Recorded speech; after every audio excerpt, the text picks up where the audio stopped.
Goeiemôre. Dit klink daarom maar vrolik. Ons bly almal is veilig terug van vakansie af en werk het weer begin. Ek kan nie onthou in die week wie het vir 'n paar kinders gesê, julle is seker bly om terug te gaan skool toe. Die kinders gesê, nee, I think it was you at the gate. En toe uiteindelik het een gesê, ja nee, hulle moet terug gaan skool toe. Dit raak maar vervelig as die vakansie te lank is. Baie welkom aan besoekers, party van julle was nou al laasweek hier gewees en dalk 2 weke gelede, maar julle is almal baie welkom. Kom ons dra ons tyd aan die Here op. Hemelse Vader, baie dankie dat ons in Jesus se naam tot U kan nader. Here Jesus, ons bely, U is die weg en die waarheid en die lewe. Niemand kom na die Vader behalwe deur U nie. En dankie dat ons deur U kruisdood kan kom vandag, en dat ons ons afhanklikheid en ons geloof in Christus kan bely, so aan die begin van 'n nuwe jaar, en ons vra Here, dat U vir ons lei. Wie is U ons leidsman? Wie is U die kaptein van ons skip? Wie is U die een wat vooruit gaan? En wys U vir ons die weg. U self is die weg, Here Jesus, en help vir ons om naby U te bly, en nie op afdwaalpaadjies te gaan, in ons eie rigting te gaan nie, maar om U te vertrou, en ons bid vir die leiding van die Heilige Gees in ons lewe, dat die Gees vir ons die weg van Christus dan wys, en die waarheid van die woord bekend maak, want U woord is 'n lig vir ons pad, en 'n lamp vir ons voet, en lei ons veilig nie net deur die jaar nie, lei ons veilig deur hierdie lewe, soos Paulus self gesê het, die Here sal my bewaar, van elke bose daad, en my veilig bring tot in sy hemelse koninkryk, en ons bid dit in die naam van Jesus, die lieflike, die soetste, die heerlike naam vol majesteit en sterkte. Amen. Ons gemeentebidure, so Woensdag begin ons nou weer met ons weeklikse gemeentebidure, by Koos en Gerda se huis, dan van Riebeek Park, in Maluti straat 21, so Woensdag 7 sluit gerus aan, as jy wil aanlyn inskakel, laat weet ons, gestel jy kom bietjie laat van die werk af en jy kan nie nou klaar geëet kry en betyds by die bidhuur wees nie, jy kan aanlyn ook inskakel. Laat weet net vir my en dan sal ek met Koos reël. En dan Sondagoggende ons bidhure voor die diens en Sondagmiddag. Nou gemeentevergadering, het gaan nou net oor die skuif van die pastorie. So ons het gedink einde Januarie, maar daar's 'n bietjie dinge wat nog moet bespreek en beplan word voordat ons gemeentevergadering hou, so 22 Februarie sal ons dan ons gemeentevergadering hê daaroor.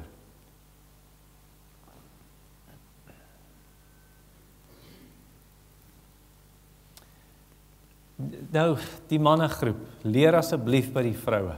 Hulle het nie net 'n jaar afsluiting nie, hulle begin weer met 'n ontbyt, so inleiding tot die jaar. Goed, so die vroue Bybelstudie en bidhuur, Woensdag 10:00, hier by die kerk, maar komende Woensdag gaan dit by Capello's wees, of Capello, daar by, is dit, wat is die plek, daar is? Glen Ballard, ja, by Glen Ballard, is daar 'n restaurantjie waar die vroue sommer net 'n ontbyt gaan hê, en dan van volgende week af terug by die kerk, met hulle studie en tyd van gebed. R40, lyk my jy moet saambring asseblief. Geluk Ansie, met jou verjaarsdag môre, die Here seën jou en verkiep saam met jou, en sommer van Nicolaas ook saam, die klein kind wat hier so is. Baie seën op die nuwe jaar, en Sean is hier, maar ek het nie vir Renate gesien nie, is hy nie? Goed, so Renate is daar in die moederskamer, baie geluk met jou verjaarsdag ook Renate, die 15de, die Here se seën vir jou ook, en ag sommer vir julle twee saam in met klein berge, vrede vir julle. Asseblief net die klank afsit. Miskien moet ek sommer nou van daai gebruik maak om 'n ander afkondiging te maak, wat hierby pas. My vriend in die Kaap, hy het my vertel, dat hy het eendag met 'n ander predikant gepraat, baie ouer as hy. En hy sê, hulle praat al vir 2 minute, en ewe skielik draai die ou net om en loop weg. Terwyl hy sê, ek is nog besig om met hom te praat, toe vat sy goed en toe loop hy. Ons moet nie dit met die Here doen nie, want dit gebeur soms, God praat met ons uit sy woord op 'n Sondag, dan praat die Here nog en draai party mense om en loop weg. So as jy moet badkamer toe gaan of jy moet 'n kind uitvat, maak dit asseblief so dat dit nie anders steur nie. Ek verstaan daar is mense wat, jy weet, hulle kan net nie vir so lank sit sonder om goue draai te loop nie. Probeer dan net nader nie by die deur sit, asseblief.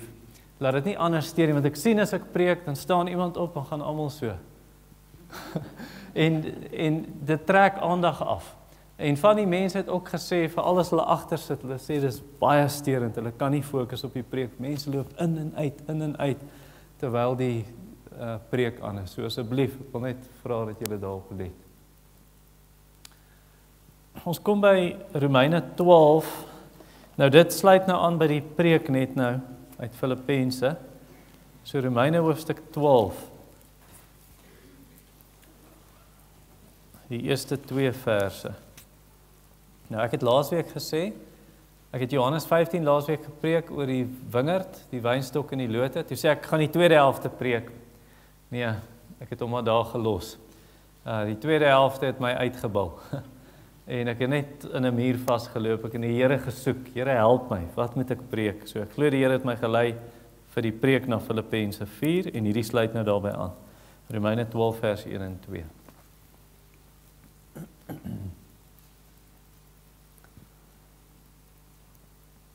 Paulus sê, broers, op grond van die barmhartigheid van God, roep ek julle dus nou op, om julle liggame beskikbaar te stel as 'n offer wat lewend en heilig is en vir God aanneemlik.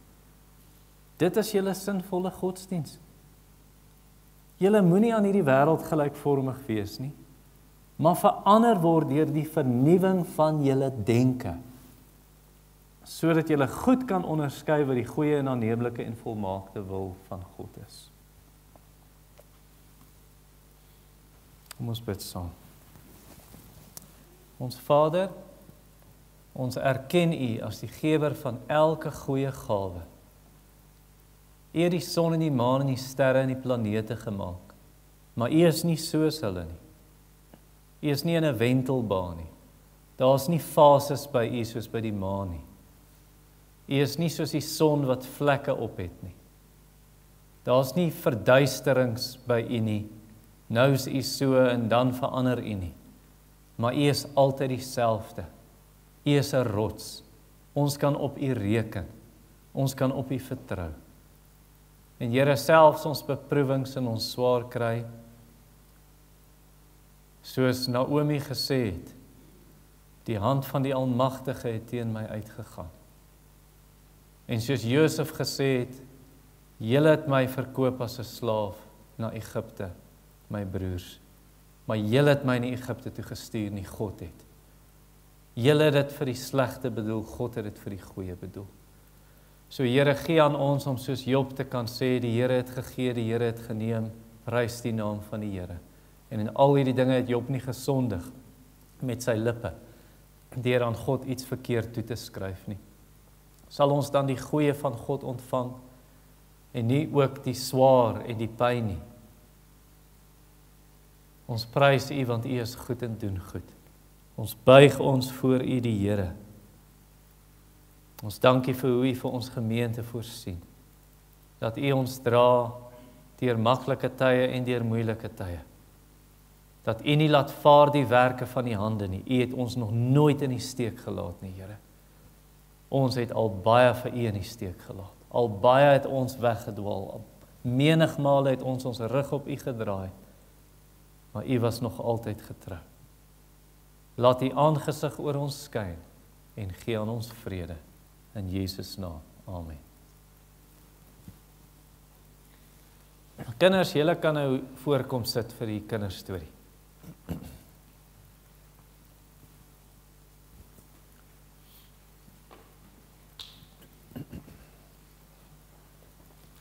Nou daai wat ek daar geskryf het, dit klink nie na 'n mooi storie nie. Dink sleg, voel sleg, doen sleg. Nou ek sê nie dis wat jy moet doen nie, ek sê dis wat gebeur met ons. So die storie klink so. Eendag, dit was op 'n baie spesiale dag vir God, die Sabbat, toe gaan Jesus na die sinagoge toe. Nou die sinagoge is amper soos die kerk vir die Jode. En al die mense daar by mekaar gekom, en terwyl hulle daar is, toe sien Jesus 'n man, maar sy een hand, hierdie hand is reg, maar hierdie handjie lyk so. En die man kon nie daai hand gebruik nie, hy kon nie lekker werk met daai hand nie. En toe kyk die fariseërs vir Jesus, nou onthou die fariseërs, hulle is soos die base van die Jode, hulle is eintlik soos die geestelike leiers, mens kan sê amper soos die dominees, né? En toe kyk hulle so vir Jesus, want hulle sien nie die man, en hulle weet Jesus maak mense gesond. Nou staan die man so, nou kyk die fariseërs so vir Jesus, en toe dink hulle sleg, net soos daar staan, toe dink hulle sleg, toe dink hulle ons wonder of Jesus nou daai man gesond gaan maak. En hulle somme, toe hulle sleg dink, toe voel hulle somme sleg, toe voel hulle somme kwaad. En toe sê Jesus, julle fariseërs, wat dink julle ken mos nou die Bybel. Dink julle ons moet op God se spesiale dag goed doen aan mense, of moet ons sleg doen aan mense? Toe kyk hulle net so vir Jesus, hulle bly net stil. En hulle wag nou, wat gaan Jesus doen? En toe sê Jesus vir die man met die hand, kom hierso, kom staan hier by my. En hy roep die man, en die man kom so met daai snaakse handjie, en Jesus sê, steek jou hand uit. En toe gaan hy so.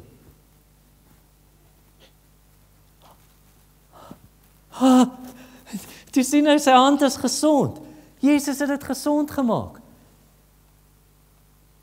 Die fariseërs het sleg gedink eers, en toe voel hulle nog slegter, want toe het hulle slegte gevoelens hier binnekant. Toe is hulle so baie kwaad vir Jesus. En toe gaan hulle uit, en toe gaan maak hulle planne. Toe sê hulle, kom julle, en toe loop hulle almal uit die sinagoge, en toe hou hulle so vergaderingkie, wat almal so, julle weet maar as jy so in 'n sirkel staan, as jy rugby speel, almal hulle koppe so by mekaar, maar hulle het nie rugby gespeel het nie. Hulle het ander slegte planne gehad, en toe sê hulle, hoe gaan ons iets lelik aan Jesus doen? En toe het hulle planne begin maak. En julle weet wat toe op die einde gebeur het met Jesus, wat het hulle toe gedoen met hom? Hulle het hom aan die kruis vasgespyker, hamer en spykers gevat, deur sy hande en voete gekap, en het hom doodgemaak. Waar dit begin julle? Dink sleg, en dan? Voel sleg, en dan? Doen sleg. En dit is so met alle mense. Baie keer verstaan ons nie, of mense verstaan nie, maar hoekom doen daai persoon sleg? Of hoekom voel ek sulke lelike dinge binne my? Waar begin dit? Dink sleg. Eintlik 'n bietjie dieper, en dit gaan ek in die preek sê, julle moet luister. En so vir julle ook, partykeer dink jy sleg, Adrian, is dit so? Ja, ek ook. Partykeer dink ons sleg, en ons dink lelike dinge. En dan moet ons na die Here toe gaan en sê, Here, ek dink baie keer hierdie slegte goed. En dan kom jy na Jesus toe, en Jesus kan jou verander. Nie net om beter te dink nie, maar om 'n hele nuwe mens te wees. Hoekom kan Jesus ons verander? Wat het hy gedoen om ons nuwe mense te kan maak? Hy het aan die kruis dood gegaan en gesê, julle moet gestraf word vir daai slegte dinge wat julle dink, en wat julle voel, en wat julle doen. Maar ek het gekom om mense te red, en hulle nuwe mense te maak. Wat? Mooi dinge sal dink, en as jy mooi dinge dink, hoe voel jy? Goeie dinge, en as jy goeie dinge voel, wat doen jy? Goeie dinge. Julle kan gaan sit.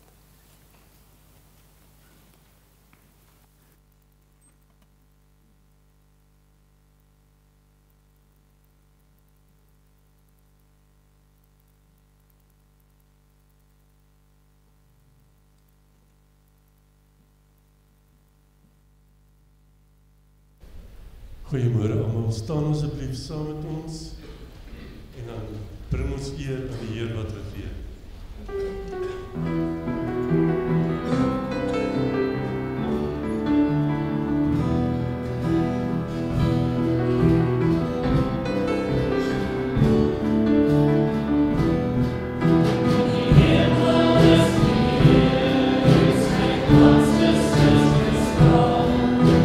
Let's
Kan jou Bybel by Filippense 4 oopmaak asseblief?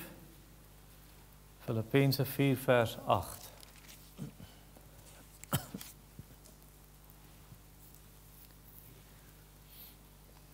En die tema oorkom slegte gedagtes. Filippense 4 vers 8. Nou, ek moet seker nou nie weer sê en dan volgende week wil ek dit doen nie, want so ek hoop ek kan volgende week met Rut begin.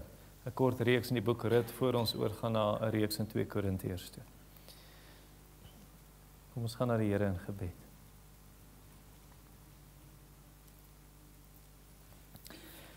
Ons Vader wat in die hemel is, ons word nou stil voor U, want U woord sê, die Here is in sy heilige tempel. Laat die hele aarde voor hom swyg.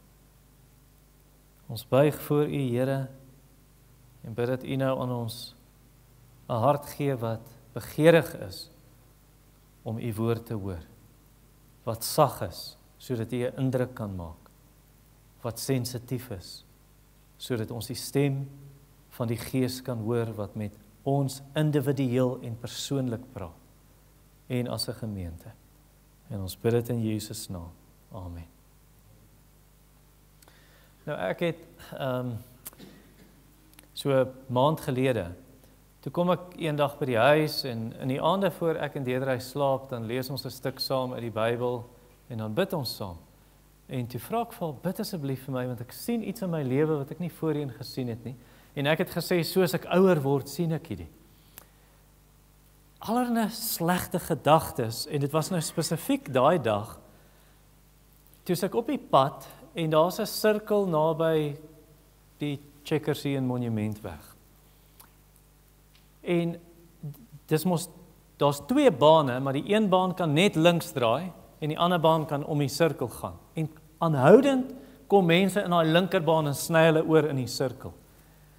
En toe het ek so kwaad geword, nou ek vloek en skree nie, en ek verhef nie my stem nie, maar dan dink ek, nee, ek gaan nie vir jou plek gee nie, want jy breek die wet, jy wil sommer van die kant af insny, en ek ry om die sirkel, en dan dink ek, stamp my nou. En dit het gebeur, maart verlede jaar, toe ons by die robotte wat ons nou nie werk nie, en dan moet jy dit mos nou as 'n stopstraat hanteer.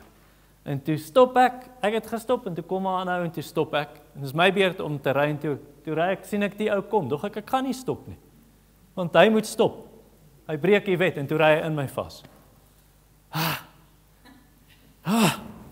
En ek lees vanoggend in my joernaal, toe ek stilte tyd hou, toe sien ek wat ek in die joernaal geskryf het, 20 November laas jaar, ek was op pad na predikante samekoms in Randburg gewees, en toe ry hy ou op my stert, en hy druk my so. En toe trap ek my rem so saggies, net om vir hom te wys, asseblief van my stert af. En toe ry hy om my, en toe kom ry hy voor my, en toe trap hy sy rem. En toe word ek kwaad, en dis terwyl ek gebid het. Ja. En toe sien ek is 'n probleem. Dis 'n probleem hierdie slegte gevoelens binne my. Nou die wêreld sal vir my sê, die rede hoekom jy kwaad word, is want ander mense sit die kwaad daar binne in jou hart. Dis eksterne faktore. As almal net beter ry, sal jy nie kwaad word nie. As ek net 'n ander werk kan hê met 'n beter baas, dan sal ek nie so kwaad wees nie. Dan sal ek nie so angstig wees nie. So my omstandighede moet net verander. Of man, as ek net ander ouers gehad het en ek het nie iemand moet net hierdie bloedlyn vloek breek. En dan sal ek nie hierdie gevoelens van bitterheid hê of van onrein begeertes in my of gedagtes in my. Die Bybel sê,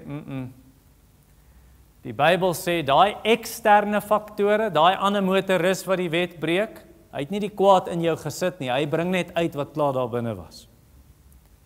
Amy Carmichael, sy was 'n sendeling na Indië, en Amy Carmichael sê, dat as jy 'n bottel het met soet water in, en iemand stamp jou, en die water mors uit die bottel, wat gaan uitkom? Soet water. Maar kom ons sê hulle stamp jou nog harder, wat gaan uit die bottel kom? Soet water. Maar nou stamp hulle jou baie hard, wat gaan uit die bottel kom? Soet water. Daar gaan nie 'n druppel bitter water uitkom nie, want daar kan net uitkom wat klaar binne was. En daai gevoel van kwaad, daar kan net uitkom wat klaar binne was. As ander mense stamp ons, hulle moenie. So, dis wat ek vir die kinders verduidelik het. Slegte gedagtes, slegte emosies of gevoelens. Slegte gevoelens, slegte aksies, woorde. Slegte gewoontes, slegte leefstyl. En dit begin by slegte gedagtes, eintlik 'n bietjie dieper wat ek net nou gaan wys. Spreuke 4 vers 23. Bewaar jou hart, nie die orgaan wat bloed pomp nie, die innerlike mens diep in die diepte van jou wese. Bewaar jou hart meer as enige iets wat bewaar moet word, want daaruit is die oorspronge of die strome van die lewe. Hier is die fontein. En al die ander dinge is net die strome wat uitkom. En dit was die storie met die fariseërs. Hulle het eers sleg gedink, en toe het hulle sleg gevoel, en toe het hulle sleg gedoen. So wat is die oplossing? Kom ons lees Filippense 4 vers 8. Verder broers, alles wat waar is, alles wat eerbaar is, alles wat reg is, alles wat rein is, alles wat lieflik is, alles wat lof verdien, ja watter deeg of watter prysenswaardige saak daar ook mag wees, rig julle gedagtes daarop. So die oplossing dan, as ons sê oorkom slegte gedagtes, hoe doen jy dit? Tweevoudig, die eerste een, kry 'n nuwe hart. Nou dit staan nie in die teks nie, maar die Bybel sê dit, en dit gaan ek verduidelik. So vers 8, dit help nie jy sê vir 'n ongelowige wat slegte gedagtes het en slegte emosies voel en slegte dinge doen en sê nie. Dit help nie jy sê vir daai ongelowige, nee, doen net Filippense 4 vers 8. Bedink nou net oor wat mooi is en wat reg is en wat goed is en dit gaan die probleem oplos. Dit gaan nie die probleem oplos nie, want die probleem lê eintlik dieper as jou gedagtes. Jesus het gesê in Matteus 15 vers 19, uit die hart kom slegte gedagtes. So die hart voed daai slegte gedagtes wat lei tot slegte emosies, wat lei tot slegte dade. Amper soos 'n riool, jy het 'n pyp. En daai pyp is vol rioolwater. En daai pyp voer in die riool-dam in. Hierdie fontein wat vol mak is en vol vuil, hier is die pyp en dit voed die riool-dam. So hier is die riool-dam vir die ongelowige. En dit is hoekom 'n ongelowige sy gedagtes word oorheers deur angs, deur vrees, deur kwaad, deur bitterheid, deur onreinheid, deur selfsug, deur selfmoordgedagtes, deur gedagtes teen ander mense haat. Sy hele gedagtewêreld is 'n gemors, dis 'n riool-dam en dit word gevoed vanuit die hart. So om vir 'n ongelowige te sê, doen net Filippense 4 vers 8. Bedink maar net wat mooi is en goed is. En dis soos om te sê, man, daai vuil riool-dam, gooi net kloor in.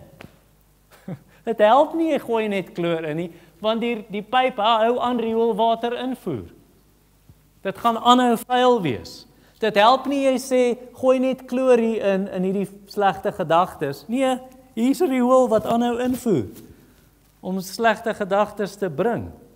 So wat jy nodig het, is 'n nuwe voedingsbron, wat skoon water sal voed, in hierdie riool-dam in, en so baie skoon water, tot die riool oorloop en uitloop uit die dam, en die skoon water hou aan inpomp, en uiteindelik het jy 'n dam met skoon water. En net so met die ongelowige het 'n nuwe hart nodig, hy moet 'n nuwe mens wees, dit moet verander word in die diepte van sy wese, sy innerlike mens moet verander word, en dit gaan dan voed, vers 8, nou kan hy begin regdink, en goeie dinge bedink. So as jy so is, en jy sê, hoorie ek sê ek ken Jesus, maar my gedagtewêreld is een van allerlei rotte en kakkerlakke en spinnekoppe en vlermuise, al daai lelike sondes wat hier binnekant is, die bitterheid en die kwaad en die haat en die selfsug en die onreinheid en die vrees en die, as dit so is, bely dit aan die Here. Kom daar waar Jesus gekruisig is deur geloof. En dan kom kniel jy daar en sê, Here, my hart is sleg.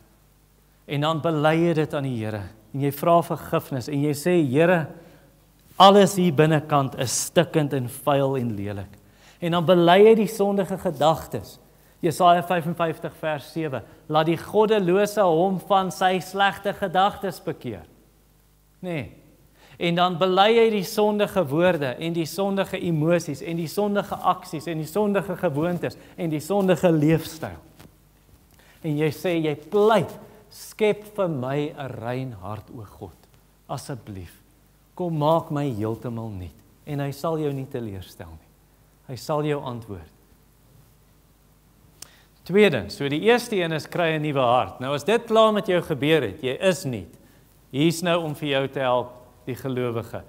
Nommer 2, vernuwe jou denke. Dis hoe jy slegte gedagtes gaan oorkom. So 'n vraag dan nou, as ek nou sê, wel hier's hierdie vieslike riool en dit voer in die dam in, die hart voer die gedagtes, hoekom het Christene dan partykeer slegte gedagtes? Waar kom dit vandaan? Wel, aan die een kant kan ons sê, demone en Satan sal dinge in jou kop inbring.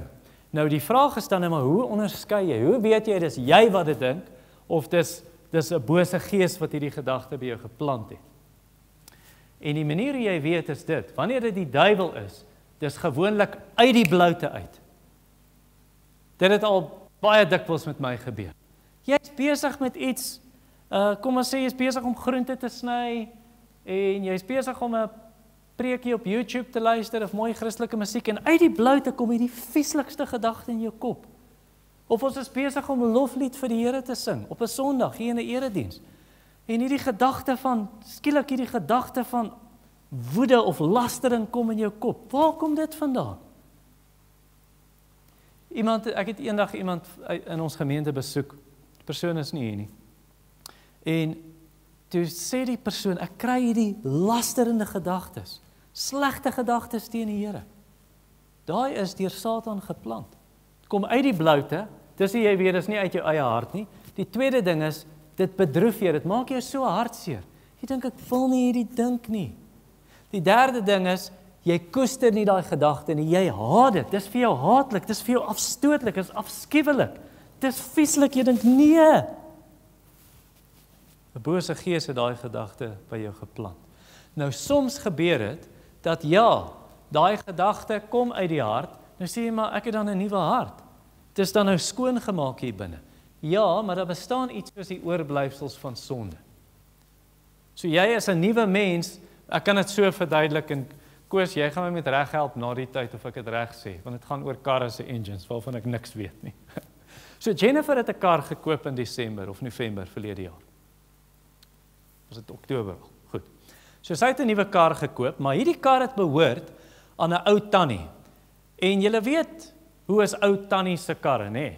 Dit is perfek opgepas, en dit is so 'n mooi kar, en is in so 'n goeie kondisie.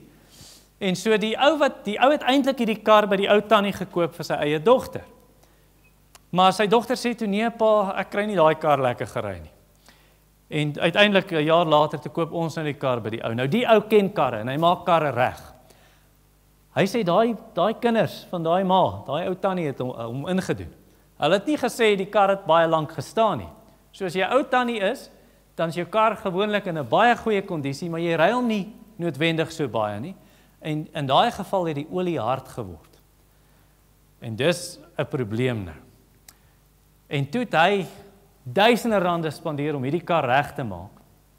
Nou is daai kar heeltemal oorgedoen. Maar daar's nog stukkies van daai olie wat loskom. En dan kom dit in die water. En toe bel ek hom, ek sê, hoor, hier's olie in die water, jy druk jou vinger en jy haal dit so uit, dan is daar olie. Toe sê hy, daai is skoon olie. Toe ek nou vir hom foto's stuur. En toe sê hy, druk 'n lappie in. Ek druk die lappie in, daar's olie op, vat 'n ander deel van die lappie, druk die lappie in, skoon water. So dis hoe jou hart is. Jou hart is nuut, jou hart is skoon gewas, maar daar's nog hierdie stukkies wat loskom. Nee, daar's nog die oorblyfsels van die ou mens. En dis hoekom daai dinge kom en dit voed die gedagtes, en dan soms gebeur dat jy het hierdie slegte gedagtes, al is jy wedergebore. So vir jou is die oplossing, as ons sondes bely, God is getrou en regverdig om ons te vergewe en van alle ongeregtigheid te reinig. So bely dit en sê, Here, hierdie dinge wat ek dink, dit verheerlik U nie. Ag, wil U my skoon was opnuut. En dan doen jy wat vers 8 sê. Alles wat waar is, alles wat edel is, alles wat reg is en so aan. Dan oefen jy om daai dinge te begin dink. Hoe doen jy dit? Julle, die wêreld gaan jou nie help om so te dink nie. Die wêreld gaan jou in die voet skiet en in die knie. Want die wêreld gaan vir jou sê, man, alles moet kits gebeur. Sal jy nie hier vinnig genoeg help by hierdie restaurant nie, gaan ek na 'n ander restaurant toe. En alles moet gou gebeur in hierdie tegnologiese era, en nou wil jy dit so in jou Christelike lewe ook, en dit werk nie so nie. Jy kan nie net sê, ek gaan vinnig gou hierdie ding, jy gaan tyd moet vat, om jouself te oefen om te begin regdink. Jy gaan tyd moet vat. Jy gaan van daai selfoon moet afklim, julle oud en jonk. Want ek sien dis oud en jonk en kind, wat daai selfoon, jy kan jou baas begin raak, en jy scroll met, en is Instagram, en is YouTube Shorts, en jy leer net om in 'n kitswêreld te wees, en jy het nie tyd om stil te staan, stil te sit, tyd te neem, en ordentlik te gaan jou gedagtes vernuwe, en mooi te dink, en nie te begin dink nie. Jou sondige aard, daai ou sondige mens, wat nog baie keer wil terugbeklei, is lui vir geestelike dinge, wil nie tyd vat, om in die Here se teenwoordigheid te wees nie. Jou gedagtes, die duiwel sal jou help om jou gedagtes te laat dwaal, terwyl ek nou besig is om te preek. Hy sal vir jou sê, slaap tydens die preek. Terwyl ons sing vir die Here, sal die duiwel ons help om ons gedagtes te laat dink aan ander goed. So jy moet jouself dissiplineer. Deur die Here se krag, hy sal jou help. Maar jy gaan moet dissipline aan die dag lê en sê, ek moet dink wat reg is. Nee, ek gaan nie daai ding dink nie. Ek gaan nie laat my gedagtes in daai rigting dwaal nie. En dan gaan jy die 5 hekke van die stad moet bewaar. Ons lees nou 'n storie saam met ons kinders in die aande. Ons lees Bybel en dan lees ons 'n storie. Die storie se naam is The Holy War, die heilige oorlog deur John Bunyan. En dit gaan oor hierdie stad, en die stad se naam is Man's Soul. Mensiel, mense siel. En hierdie stad het 5 hekke, en die ou slang probeer inkom in hierdie stad om dit oor te neem. En die 5 hekke se naam is ooghek, oorhek, neushek, smaakhek, bekhek, dankie Niels, en voelhek, die 5 sintuie. Bewaar jou sintuie. Dit help nie, die fontein is skoon, en dit voed die dam met skoon water, dat dit nie meer 'n riool is nie, maar jy pomp riool van buite af in nie. Dit help nie, jy kyk dinge wat jy nie behoort te kyk op die internet. En jy lees boeke wat jy nie moet lees nie, want dit plant slegte gedagtes, en jy maak oorhek oop vir musiek met vieslike woorde, of met woorde wat jou net nie na die Here toe lei nie. Dit lei jou weg. Dit help nie, jy laat die politiek soveel in. Ek weet daar's 'n plek om bietjie savvy te wees en te weet wat in die wêreld aangaan, en te weet hoe om te bid, maar dit help nie. Jy sit al daai goed wat jy op sosiale media sien, en in die media en in die nuus, en jy pomp al hierdie goed hier in deur die sintuie, en jy dink die dam gaan skoon bly nie. Dam gaan nie skoon bly nie.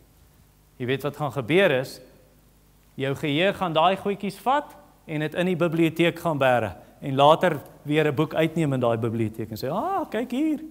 En die duiwel gaan daai boek kom uitneem en sê, onthou jy hierdie? En dit gaan slegte gedagtes bring by jou. Nee, wat sê vers 8?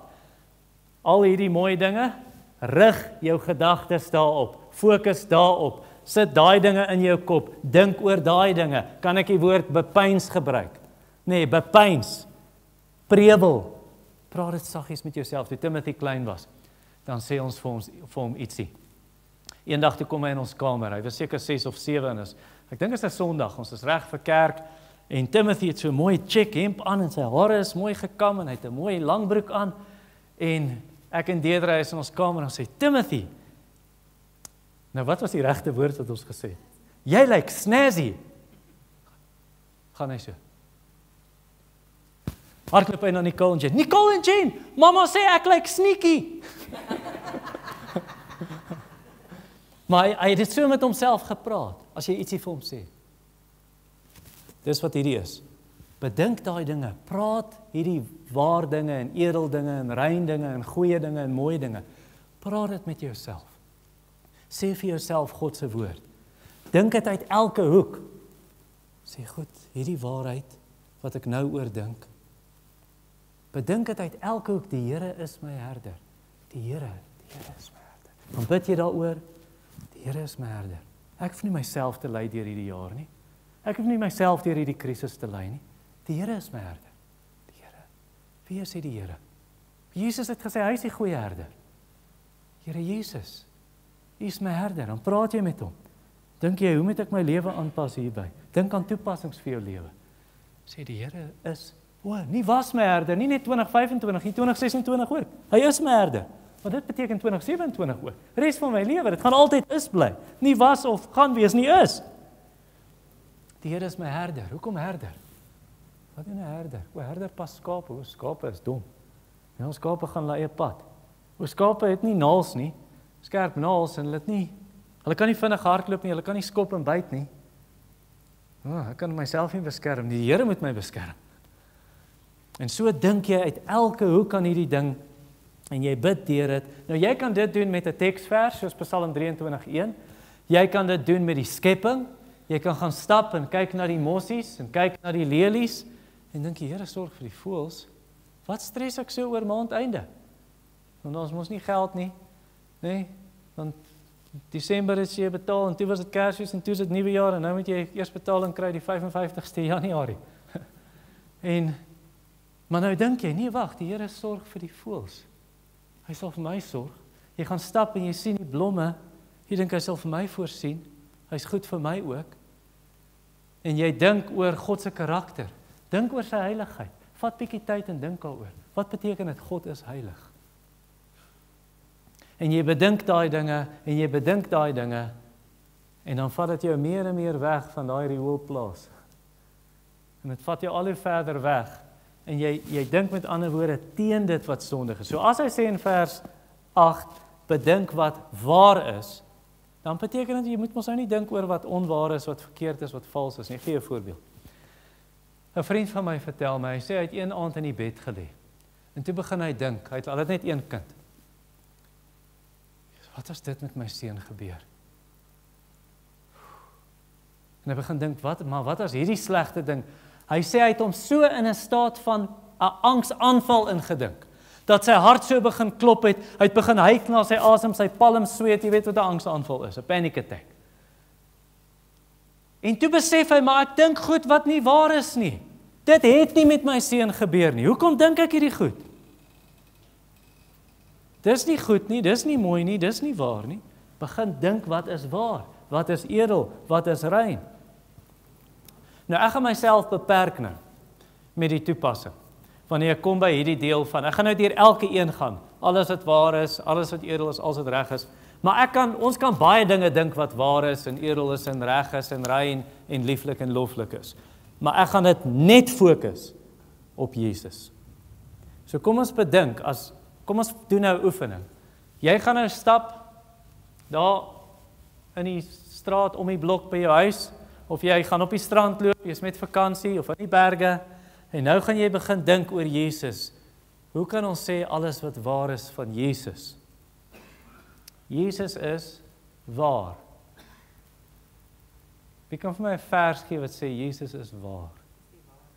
Ek is die weg en die waarheid en die lewe. Jesus is vol genade en waarheid, sê Johannes. Petrus sê vir ons dat hy het geen sonde geken nie en daar was geen leuen in sy mond nie. Geen bedrog, geen valsheid. Jesus het nooit 'n leuen vertel nie. Hy het nooit gesê ek sal 3 uur by jou huis wees en dan daag hy 5 uur op nie. Hy het nooit oordryf en sê jy help my nooit met die skorrelgoed nie. Hy het nooit 'n belofte gebreek nie. Jesus is die waarheid. Ons ken die waarheid in Jesus. Jesus het vir Pilatus gesê, ek het aarde toe gekom om te getuig van die waarheid. En hy is daai waarheid. So jou enigste opsie met Jesus is om te sê Jesus is gek, hy's 'n mal mens, of om voor Jesus te buig en hom te aanbid. Maar jy kan nie sê C.S. Lewis, jy kan nie sê hy is net 'n goeie profeet, maar hy is nie God nie. Want goeie profete lieg nie vir mense en sê ek is die seun van God nie. Kom ons kyk op die skerm daar.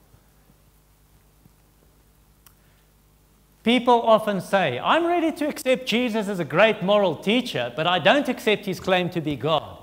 That is the one thing we must not say. A man who was merely a man and said the sort of things Jesus said would not be a great moral teacher. He would either be a lunatic on the level with a man who says he's a poached egg, or else he would be the devil of hell. Volgende. You must make your choice. Either this man was and is the Son of God, or else a madman or something worse. You can shut him up for a fool. You can spit at him and kill him as a demon. Or you can fall at his feet and call him Lord and God. But let us not come with any patronizing nonsense about his being a great human teacher. He has not left that open to us. He did not intend to. C.S. Lewis. So daar's jou opsies. Kies wat jy wil doen met Jesus. Hy is waar. Dink so oor hom. Volgende sê, alles wat eerbaar is. Jesus is eerbaar. Is dit eerbaar? As iemand jou klere uittrek, en hulle verdeel dit, en dan trek hulle looitjies oor jou kleed, die lang kleed, die mantel, en hulle hang jou naak aan 'n kruis, is dit eerbaar? Selfs in Jesus se oomblik van skande, was hy eerbaar. Daar hang hy, almal kyk na hom, hy kan net dink hoe skaam hy moes kry. En hier staan die vroue by die kruis en sy eie ma. En Jesus sê vir Johannes, my ma se weduwee, sal jy asseblief vir haar sorg. Jesus het haar met respek behandel. Selfs in sy oomblik van skande, toe die wêreld hom openlik tot skande wil maak, was Jesus eerbaar. Hy het nie geskel toe mense hom geskel het nie, hy het nie geswets en gevloek toe hulle hom geslaan het soos die rowers langs hom nie. Jesus was eerbaar. Nou kontrasteer dit met die prosperity gospel, met die valse evangelie van daai prosperity gospel, die word of faith beweging, waar hulle sê toe Jesus aan die kruis gehang het, toe het hy die natuur van Satan op homself geneem. Hy het eintlik sonde begin doen aan die kruis. Nee, Jesus het nie. Bedink wat eerbaar is oor Jesus. En daar's net eerbaarheid wanneer ons dink oor Jesus. Jesus is regverdig. Dink alles wat reg is of regverdig is. Bedink alles wat rein is. Hoe dink ons so oor die Here Jesus? Wat het Pilatus gesê toe hulle allerlei beskuldigings teen Jesus inbring? Het hulle iets teen hom gekry? Hy het gesê, hierdie man is onskuldig. Hy het niks verkeerd gedoen nie. Hierdie man is regverdig. Herodes het niks teen hom gekry nie, hy het hom teruggestuur. Hierdie man is onskuldig. Kruisig hom, hoekom? Wat het hy verkeerd gedoen? Hy het niks verkeerd gedoen nie. Uiteindelik toe laat Pilatus hom kruisig, want hy was 'n lafaard gewees. Hy is bang hy sy werk kwyt. En selfs Pilatus se droom het Pilatus se vrou het 'n droom gehad en gesê moet niks met daai onskuldige man te doen hê nie. Die rower aan die kruis het vir die ander een uiteindelik gesê hierdie man het niks verkeerd gedoen nie. Die soldaat het gesê hierdie man was onskuldig. Hy was onskuldig, ons was skuldig. Hy het vir ons gebid, Vader vergewe hulle weet nie wat hulle doen nie. Hy is die rein een, hy is die regverdige een. Die vlekkelose lam, die perfekte lam, die rein lam. En dan was die volgende een, alles wat reg is, alles wat rein is, en dan alles wat lieflik is. Is daar so iemand? Is daar iemand so lieflik soos Jesus? Hy het nie lieflik gelyk aan hy kruis nie. Tannie Hendrien het gebid in die bid hier. Here, u was so gemartel, u is nie eens meer herken as 'n mens nie. Jesaja 52:14. Ons het na hom gekyk, ons het ons gesig weggedraai. Daar was niks lieflik in daai bebloede man wat soos 'n stuk vleis aan 'n hout hang nie.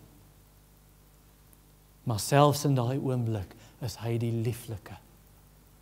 Hoe is sy karakter? Sy omgee vir die weduwee. Sy hart vir die klein kindertjies. Sy deernis vir die man wat blind gebore is en vir die wat by 'n begrafnis huil. Hy huil saam. Hoe lieflik is hierdie man. Hoe lieflik is sy persoon, hoe lieflik is sy karakter. Dit is my geliefde seun oor wie ek my verbly. Wat 'n wonderlike Here Jesus het ons. Bedink dit, wat lieflik is, wanneer jy oor Jesus dink. En jy gaan hom eendag sien, skoner as die skoonste, mooier as die mooiste, die koning in al sy skoonheid, in al sy lieflikheid. Wat is die volgende een? Alles wat lof verdien. Jesus is werd om bewonder te word. En jy weet as jy Jesus bewonder, jy sien hoe wonderlik hy is, dan wil jy hardloop en jy wil gaan sê, Petrus, kom, ons het hom gevind, kom kyk, ons het hom gevind, die Messias. Dan wil jy hardloop en sê, Nathanael, onthou jy wat Moses en die profete geskryf het, ons het hom gevind, Jesus van Nasaret, die gesalfde van God, die Christus, die Messias. Jy wil gaan en sê, julle, kom kyk, 'n man wat my vertel het, alles wat ek ooit gedoen het. Vind jy dit interessant, dat elke godsdiens mooi praat van Jesus? Hulle glo nie almal hy is God nie. Maar elke godsdiens het iets mooi te sê van Jesus. Islam, Hindoeïsme, Boeddhisme, Jehovah's Getuies, Rooms-Katolieke. Nou ons wil 'n stap verder gaan as dit. Want die Bybel sê nie net vir ons, hy is bewonderenswaardig nie. Wat sê die volgende een in vers 8? Watter prysens, of watter deeg daar ook mag wees. Wie het 'n Engelse Bybel by hulle? En dan sê dit, whatever is, if there's any excellence. Jesus is uitstekend. Jesus is uitnemend. He's excellent. En if he's excellent, hy is uitnemend bo Moses. Hy is uitnemend bo Mohammed. Hy is uitnemend bo Boeddha. Niemand kom by Jesus nie. No one touches him. Toe op die berg van verheerliking was en Moses en Elia verskyn, toe wil Petrus 3 tente bou, een vir Jesus, een vir Moses, een vir Elia, en kom daar stem uit die wolk en sê, dit is my geliefde seun. Hy is dis asof die Vader sê, moenie Moses en Elia in dieselfde asem noem met my seun nie. Moenie eers Mohammed of Boeddha probeer vergelyk met Jesus nie. He's the excellent one. En toe hulle opkyk, toe is Moses en Elia weg en is net Jesus. Dit is nie net om te sê, hulle is nie meer daar nie. Dit is om te sê, Jesus is in 'n klas van sy eie. Hy is die heilige. He's the excellent one. Nou as dit so is, dan geld die laaste stukkie van vers 8. Watter prysenswaardige saak daar ook mag wees. Dan moet ons uitbreek in die hoogste lofprysing van Jesus. Al die engele, al die hemelwesens, almal saam wat uitroep, waardig is die lam.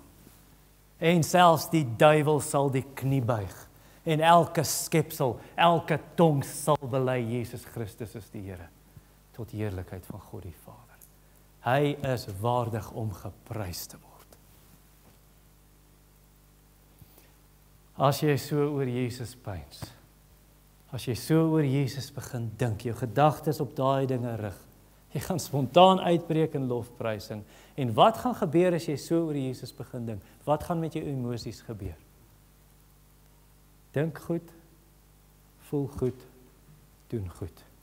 Het gaan spontaan lei na regte emosies, gaan spontaan lei na gehoorsaamheid. Nou dit gaan nie van self kom nie. Dit gaan nie net gebeur nie. Jy gaan Romeine 12 vers 2 moet oefen. Nie met laat hierdie wêreld jou beïnvloed nie, maar jy gaan verander moet word, jou gedagtes gaan vernuwe moet word. Jy gaan met opset moet Filippense 4 vers 8 doen, om te dink wat waar is, edel is, en so jou gedagtes rig op hierdie mooi dinge, dat jy uiteindelik soos Nicole se kar is. Nou Nicole se kar, sy het gery verlede jaar einde op dit Great North. Ja. En is in die aand, en ons mos nou nie straatligte nie. Dit is daar 'n massiewe slaggat. Ek was saam aan die kar, en sy tref daai ding teen 80 km/h, 'n diep een. En onmiddellik die band is klap. hy's moeg. En toe moes ons nou so bietjie ry tot ons by die garage kon kom. Ons wou nie daar stop in 'n wielruil en dit reën. Ons kom by die naaste garage, trek af, ruil die band. En toe is dit nie net die band nie, nou is die kar se wielsporing uit. Vir die wat nie dit verstaan, die wheel alignment. So as jy hoef nie die kar van die pad af te ry nie. Los net die stuurwiel. Hy sal homself van die pad af ry. En as jy jouself so begin oefen om te dink wat reg is, wat waar is, wat goed is, wat mooi is, wat lieflik is, dan gaan jy in 'n nuwe gewoonte kom en dit gaan tweede natuur word. Dat jy nie van die pad af gaan nie. Dat jy outomaties begin reg dink, mooi dink. Dat jou gedagtes is soos Nicole se kar nou is. Want nou het hulle hom reggemaak. Nou kan jy stuurwiel los. Hy sal op die pad bly. Vader, wil U ons asseblief leer en wil U ons asseblief vergewe vir slegte gedagtes, slegte emosies hier binne, slegte dade, slegte woorde. En wil U dit net opnuut kom verander. By party moet daar nog 'n hele nuwe fontein geskep word, wat die dam sal voed met skoon water. En ons bid dat U die werk in ons kom doen. En help ons, Here, om onsself te oefen met die hulp van die Gees, om te bedink wat waar is, wat edel is, wat reg is, wat rein is, wat lieflik is, wat loflik is, watter deeg, of watter prysenswaardige saak daar ook mag wees, dat ons dit sal bedink en ons gedagtes daarop rig, vernaamlik op die persoon en die lieflikheid van Jesus. Amen.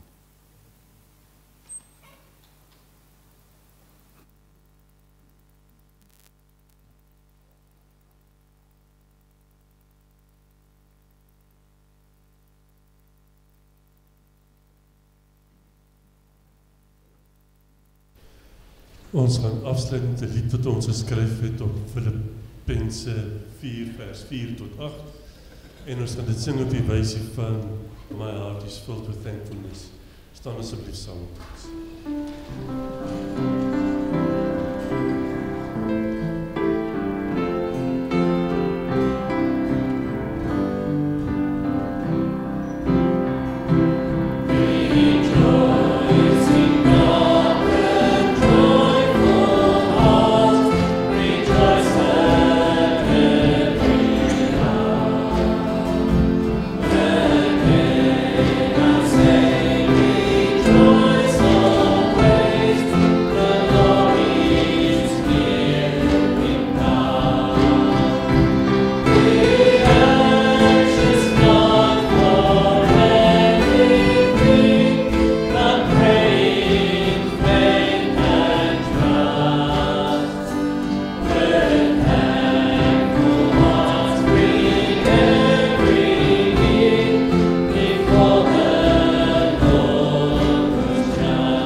Mag die genade van ons Here Jesus Christus, die liefde van God en die gemeenskap van die Heilige Gees met julle wees. Amen.